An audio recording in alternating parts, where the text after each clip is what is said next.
ಪತಿ ಪತ್ನಿ ಸಂಬಂಧ ಬೆಸೆಯುವ ಅಪರೂಪದ ಹಬ್ಬ ಜ್ಯೋತಿರ್ಭೀಮೇಶ್ವರ ವ್ರತ. ದಿನಾಂಕ, ಪೂಜಾ ವಿಧಾನದ ಮಾಹಿತಿ ಇಲ್ಲಿದೆ. ಈಶ್ವರನ ಕೃಪೆಯಿಂದ ಪತಿಗೆ ಪತ್ನಿಯು ಮರುಜೀವ ಕೊಟ್ಟ ಅಪರೂಪದ ಸಂದರ್ಭವನ್ನು ನೆನಪಿಸಿಕೊಳ್ಳುವ ಜ್ಯೋತಿರ್ಭೀಮೇಶ್ವರ ವ್ರತವು ಆಷಾಢ ಮಾಸದಲ್ಲಿ ಬರುವ ಮುಖ್ಯ ಹಬ್ಬ ಎನಿಸಿದೆ. ಇದನ್ನು ಭೀಮನ ಅಮಾವಾಸ್ಯೆ ಎಂದು ಕರೆಯುತ್ತಾರೆ. ವ್ರತಾಚರಣೆಯ ವಿವರ, ಪೂಜಾ ವಿಧಾನ, ಕತೆ ಸೇರಿ ಹಬ್ಬದ ಆಚರಣೆಯ ಸಮಗ್ರ ವಿವರ ಇಲ್ಲಿದೆ. ಪ್ರತಿ ಸಂವತ್ಸರದಲ್ಲಿಯೂ ಆಷಾಢ ಮಾಸದ ಅಮಾವಾಸ್ಯೆಯಂದು ಶ್ರೀ ಜ್ಯೋತಿರ್ಭೀಮೇಶ್ವರ ವ್ರತವನ್ನು ಆಚರಿಸಬೇಕು. ಈ ವರ್ಷ ಜ್ಯೋತಿರ್ಭೀಮೇಶ್ವರ ವ್ರತವು ಆಗಸ್ಟ್ 4ರಂದು ಬರುತ್ತದೆ. ಈ ವ್ರತವನ್ನು ಜ್ಯೋತಿರ್ಭೀಮೇಶ್ವರ ವ್ರತ, ಜ್ಯೋತಿ ಸ್ತಂಭ ವ್ರತ ಮತ್ತು ಪತಿ ಸಂಜೀವಿನಿ ವ್ರತ ಎನ್ನುವ ಹೆಸರುಗಳಿಂದಲೂ ಕರೆಯಲಾಗುತ್ತದೆ. ದೀಪಸ್ತಂಭ ಎಂದರೆ ದೀಪದ ಕಂಬ ಎಂಬ ಅರ್ಥ ಬರುತ್ತದೆ. ಜ್ಯೋತಿರ್ಭೀಮೇಶ್ವರ ಎಂದರೆ ಉತ್ತಮ ಆರೋಗ್ಯ ನೀಡಿ ಜೀವನ ಬೆಳಗಿಸುವುದು ಎಂಬ ಅರ್ಥ ಬರುತ್ತದೆ.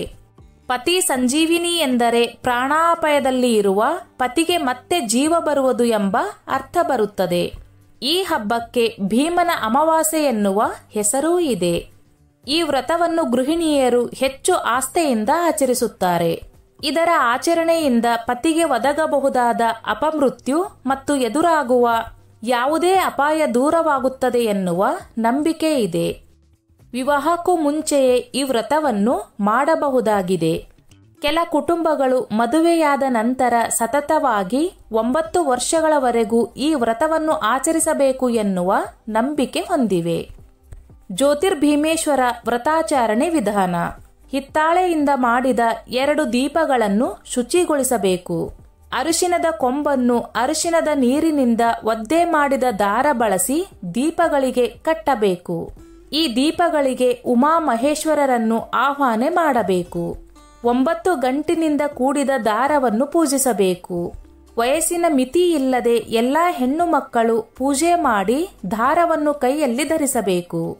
ಸಾಮಾನ್ಯವಾಗಿ ಪೂಜೆ ಆರಂಭಿಸುವ ಮೊದಲೇ ದೀಪವನ್ನು ಹಚ್ಚಿರುತ್ತೇವೆ. ದೀಪವನ್ನು ಅಂಟಿಸುವ ವೇಳೆ ಮಂತ್ರಗಳನ್ನು ಪಠಿಸಬೇಕು.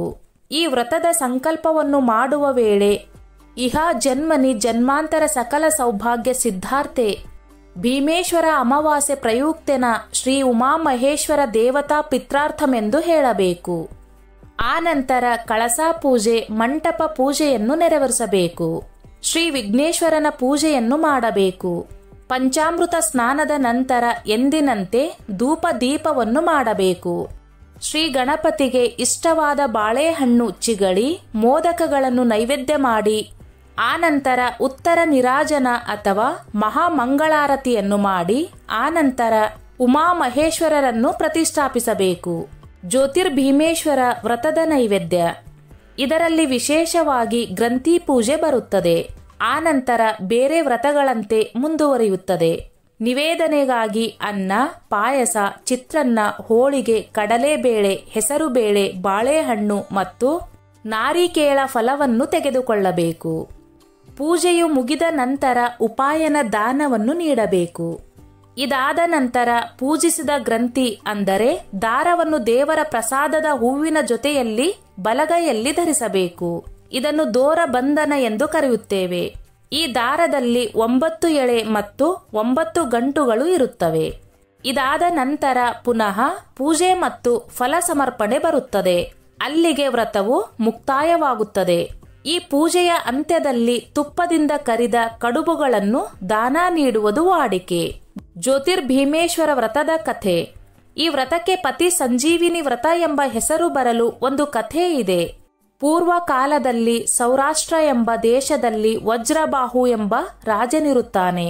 ಅವನ ಮಗ ಜಯಶೇಖರನು ಚಿಕ್ಕ ವಯಸ್ಸಿನಲ್ಲಿ ಅಸೂನೀಗುತ್ತಾನೆ. ಆಗ ರಾಜನು ಮೃತ ಶರೀರಕ್ಕೆ ಕನ್ಯೆ ಬೇಕೆಂದು ಡಂಗೂರು ಹೊಡೆಸುತ್ತಾನೆ. ವಿವಾಹ ಆದವರಿಗೆ ಅರ್ಧ ರಾಜ್ಯವನ್ನು ಕೊಡುವೆನೆಂದು ಘೋಷಿಸುತ್ತಾನೆ. ಆಗ ಮಾಧವ ಶರ್ಮ ಎಂಬಾತನು ತನ್ನ ಮಗಳನ್ನು ವಿವಾಹಕ್ಕೆ ಒಪ್ಪಿಸುತ್ತಾನೆ. ಉರಿಯುತ್ತಿದ್ದ ಚಿತೆಯು ಮಳೆಯ ಕಾರಣ ಆರಿ ಹೋಗುತ್ತದೆ.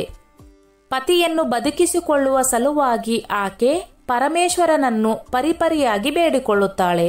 ಆಗ ಪ್ರತ್ಯಕ್ಷನಾದ ಪರಶಿವನು ಈ ವ್ರತದ ಬಗ್ಗೆ ತಿಳಿಸುತ್ತಾನೆ. ಆಗ ಆಕೆಯು ಈ ಪೂಜೆಯನ್ನು ಮಾಡಿ ಪತಿಯನ್ನು ಬದುಕಿಸಿಕೊಳ್ಳುವಲ್ಲಿ ಯಶಸ್ವಿಯಾಗುತ್ತಾಳೆ. ಈ ಕಾರಣದಿಂದಲೇ ಇದು ಪತಿ ಸಂಜೀವಿನಿ ವ್ರತ ಎಂದು ಆಚರಿಸಲ್ಪಡುತ್ತದೆ. ಸ್ನೇಹಿತರೆ, ಈ ನನ್ನ ಮಾಹಿತಿ ನಿಮಗೆ ಇಷ್ಟವಾಗಿದ್ದಲ್ಲಿ ದಯವಿಟ್ಟು ಶೇರ್ ಮಾಡಿ, ಲೈಕ್ ಮಾಡಿ ಮತ್ತು ಸಬ್ಸ್ಕ್ರೈಬ್ ಮಾಡಿ.